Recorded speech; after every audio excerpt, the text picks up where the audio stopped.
கடவுள் நேரில் வருவாரா என்ன?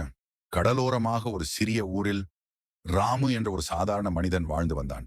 கூலி வேலை செய்து, காடுகளில் மரம் வெட்டி, விறகுகளை கட்டி சந்தையில் விற்பதே அவனுடைய வாழ்க்கை. வறுமை இருந்தாலும் அவனிடம் இருந்தது ஒரு பெரிய செல்வம். அசைக்க முடியாத கடவுள் நம்பிக்கை. எனக்கு எவ்வளவு கஷ்டம் வந்தாலும் கடவுள் நேரிலே வந்து என்னை காப்பாற்றுவார் என்று மனப்பூர்வமாக நம்பி வாழ்ந்தவன் ராமு. ஒரு நாள் பெரும் மழை, ஆற்றில் வெள்ளம். சில நிமிடங்களில் ஊரே முழுவதும் தண்ணீரில் மூழ்க ஆரம்பித்தது. மீட்பு படையினர் ஊர் முழுவதும் வந்தார்கள். மக்களை படகில் ஏற்றி பாதுகாப்பாக அழைத்துச் சென்றார்கள். பெண்கள், குழந்தைகள், முதியவர்கள் எல்லோரும் காப்பாற்றப்பட்டுக் கொண்டிருந்தார்கள். அப்போது ராமுவின் வீட்டிற்குள்ளும் தண்ணீர் புகுந்தது. ஒருவன் கதவிற்கு வெளியே வந்து, ராமு, என்னோடு வா, என்னிடம் போட் இருக்கு, நாம இருவரும் தப்பிச்சிடலாம் என்றான். ராமு அமைதியாக சொன்னான், இல்லை, என்னை கடவுள் நேரிலே வந்து காப்பாற்றுவார். சில நிமிடங்களில் தண்ணீர் மேலும் உயர்ந்தது. ராமு கூரையின் மேல் ஏறி அமர்ந்தான்.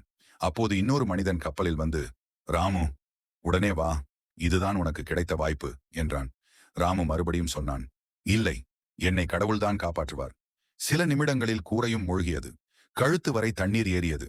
அப்போது மேலே ஹெலிகாப்டர் சத்தம். ராணுவ வீரர்கள் கயிறு வீசி, நண்பா, பிடிச்சுக்கோ, உன் உயிர் தப்பும் என்றார்கள். ஆனாலும் ராமு சொன்னான், இல்லை, என்னை கடவுள் நேரிலேதான் காப்பாற்றுவார். அடுத்த சில வினாடிகளில் வெள்ளம் அவனை அடித்து சென்றது.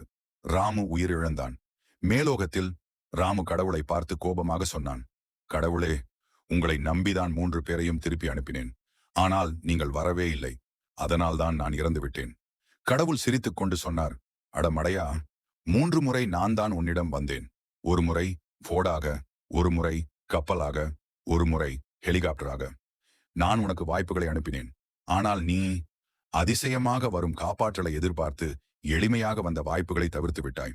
வாய்ப்பு என்பது அனைவருக்கும் அடிக்கடி கிடைக்காது. கிடைக்கும் போது அதை சாதாரணமாக நினைத்து விட்டு விடாதீர்கள். கடவுள் உதவி மந்திரமாக வரவேண்டும் என்பதில்லை. பல சமயம் அது ஒரு மனிதனாக, ஒரு படகாக, ஒரு கயிறாக, ஒரு வாய்ப்பாக தான் வரும்.